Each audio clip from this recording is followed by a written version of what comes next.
KF-21 100% 국산화, 연간 엔진 250개, 한국 6세대 엔진 생산 발표. 한국에 이 기술 누가 준 거나 국산 엔진 KF-21 왜 등장해 일본과 유럽이 경악. 꿈의 영역으로 불렸던 항공엔진 100% 자력화 의 초석이 놓였다. 한화에어로스페이스가 항공엔진 1만 대 출하 업적을 45년 만에 달성했다. 항공엔진은 국방과학연구소 중심으로 설계 소재와 공정부품 기술을 개발해왔으나 독자적으로 항공엔진 설계 제작 능력은 아직 부족한 실정이다. 이번 1만 대 출사 업적을 세운 한화에어로스페이스는 항공엔진 분야 생태계 구축을 위해 2030년대 중후반까지 글로벌 수준 독자적 항공엔진 기술을 확보하겠다는 전략이다. 16일 방산업계에 따르면 한화에어로스페이스는 전날 만번째 엔진인 공군 TA-50 훈련기의 F404 엔진을 생산하면서 항공엔진 1만 대 출하식을 열었다. 신원식 국방부 장관은 이날 축하 영상에서 항공엔진은 극소수의 국가만 보유한 첨단 기술의 집약체이자 항공우주 산업의 주도권을 결정짓는 핵심 기술이라며 한화가 그동안 축적한 기술은 대한민국 국방력 강화에 큰 힘이 될 것이라고 밝혔다.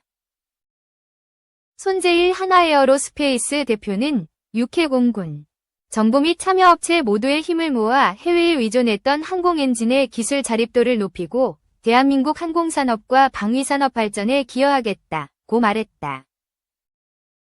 출하식 이후에는 KF-21에 장착할 F414 엔진을 생산하기 위한 스마트 엔진 공장 착공식도 진행될 예정이다. 공장은 2025년까지 약 400억 원을 투자해 5,000평 규모로 조성되는 엔진 공장은 IT, 정보기술, 기반의 품질 관리와 물류 시스템을 갖출 예정이다. 이광민 한화에어로스페이스 항공사업부장은 전투기 독자 엔진 개발에 성공하면 민항기 수송기 등 민간 영역까지 파급 효과가 확산될 것으로 기대된다고 밝혔다. 해외 업체의 라이선스를 기반으로 국내에서 국산화 기술협력 생산에 나섰다면 향후 전투기급의 독자 엔진 기술을 확보하겠다는 포부를 밝혔다. 이를 두고 업계에서는 항공엔진 1만 대 출하를 두고 우리 방산업계가 100% 독립된 엔진 설계로 나아가는 초석을 깐 것이라는 평가를 내고 있다. 항공엔진 고온고압고 기능이 가능해야 하는데 기술력을 갖추는 것 자체가 해당 국가 기술력 척도이다. 사실상 국방력을 좌우한다 볼 수 있다. 이 방면에서 한화에어로스페이스의 업적은 업계에서 큰 호평을 받고 있다. 엔진 설계 해석 소재 제조 시험 인증 등 항공 엔진 전반의 기술 시스템 확보를 통해 유도미사일 엔진과 보조동력 장치 등 1,800대 이상 엔진을 독자 기술로 개발 및 생산에 성공했다. 이뿐만 아니라 공군 주력기 엔진 생산을 통해 45년 동안 총 5,700대의 엔진을 유지보수 정비하는 등 국내 유일의 엔진 설계와 소재 제조에 이어 사후 관리까지의 통합 역량을 보유한 업체로 발돋움했다. 향후 한화에어로스페이스는 최초의 국산 전투기 KF-21에 탑재되는 엔진을 본격 생산한다. 엔진 1만 대 생산 및 공장 증설을 시작으로 2030년 중후반까지 정부와 함께 KF-21 엔진과 동급 수준인 1만 5천 파운드급 엔진의 개발에 나설 계획이다.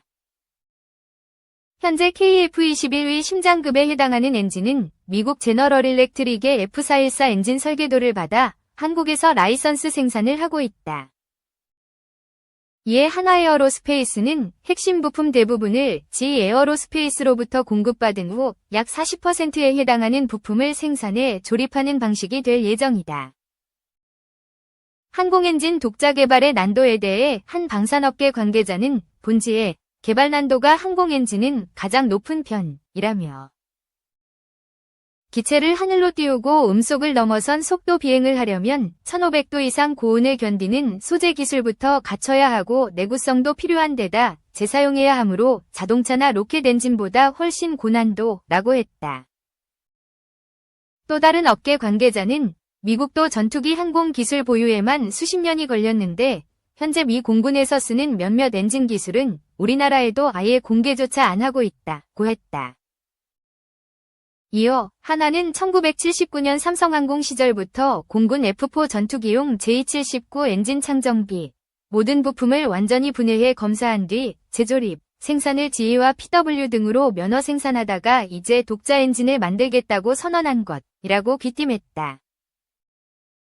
실제 항공 엔진 개발 기술을 가진 나라가 전 세계에 6개국, 미국, 영국, 프랑스, 러시아, 우크라이나, 중국 밖에 없어 전투기 독자 엔진 개발에 성공하면 우리나라는 7번째 엔진 기술 보유국이 된다. 2. 미일 확산 억제 지침에 핵 사용 시 양국 소통, 명문화. 유사시 미국의 핵 사용에 대해 일본과 의사소통한다는 내용이 명문화됐다. 29일 요미우리 신문은 복수의 정보 관계자를 인용해 미국과 일본이 작성한 확장 억제 첫 가이드라인 지침에 유사시 미국의 핵 사용을 둘러싸고 일본과 의사소통한다는 내용이 포함됐다고 보도했다. 이에 따라 2015년 개정된 미일 방위협력 지침에 의한 동맹조정 메커니즘 틀을 이용해 미국의 핵 사용에 대해 일본 측 의견을 전달할 수 있게 됐다. 그동안은 미국의 핵 사용에 대해 일본 정부가 미국 측에 의견을 전달할 수 있다는 명문화된 규정이 없었다. ACM은 외교방위 분야 국장급 간부로 구성하는 동맹조정 그룹과 자위대와 미군 간부가 참가하는 공동운용조정소 등으로 이뤄지며 필요시 강요급 협의도 할 수 있다. 이에 대해 외무성 관계자는 이번에 책정된 지침 아래에서도 최종적인 핵 사용 판단은 미국에 달렸지만 억지력을 강화하는 메시지로서 의미가 있다고 말했다.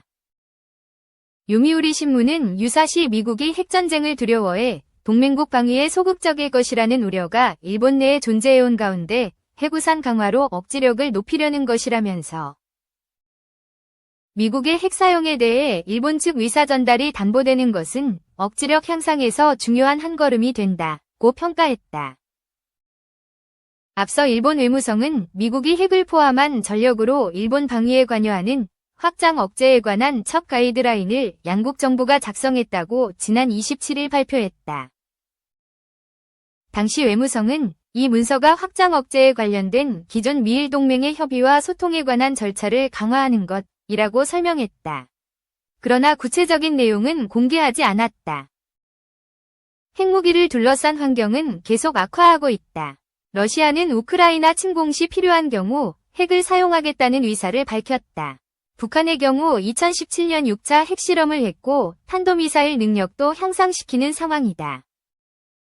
중국은 2030년까지 운용할 수 있는 핵탄두가 1000발을 넘을 것으로 전망되고 있다. 확장 억제는 자국이 무력 공격을 받았을 때뿐만 아니라 동맹국이 공격을 당했을 때도 보복할 의도를 보이는 것을 말한다. 이를 통해 제3국에 의한 동맹국으로의 공격을 억제하는 효과를 낸다. 3. 러시아 외무, 중단거리 핵무기 배치 금지 해체할 것. 러시아가 중단거리 탄도미사일 생산 배치를 중단하기로 했던 조약인 중거리 핵전력 조약과 신전략무기 감축 협정 탈퇴 가능성을 언급했다. 미국이 이미 이 조약을 탈퇴했다는 이유를 앞세웠다. 세르게이 라브로프 러시아 외무장관은 29일 관영 매체인 리아 노보스티와 한 인터뷰에서 조약은 더는 실행 가능하지 않아 포기해야 한다는 점이 명백해졌다며 미국은 러시아와 중국의 경고를 오만하게 무시했고 실제 중단거리 무기를 세계 여러 지역에 배치하는 단계에 들어섰다고 말했다. 라브로프 장관은 또 미국과 북대서양조약기구 나토가 전략지역에서 벌이는 불안한 행동과 그에 따른 위협을 분석평가해왔다고 덧붙였다. 신전략무기 감축협정은 2010년 4월 체코 프라하에서 미국과 러시아가 서명한 핵무기 감축협정이다. 2011년 2월 발효된 뒤 2021년 1월 5년 연장에 합의했다. 그러나 러시아가 이날 탈퇴 또는 연장 가능성이 없다는 발언을 한 것이다. 이 협정에서 만료 이전 철회할 가능성을 묻는 질문에 라브로프 장관은 미국과의 전략적 대화에 조건은 없다고 말했다. 중거리 핵전략조약은 1987년 미러가 사거리 500에서 5,500km인 중단거리 탄도 및 순항미사일을 완전히 폐기하기로 합의한 것이다.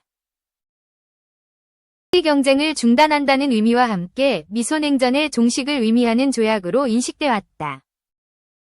그러나 2000년대 들어 러시아가 탄도미사일 이스칸데르 시리즈를 개발하고 미국이 유럽 미사일 방어 시스템 구축을 추진하면서 군축 기조는 수차례 흔들렸다.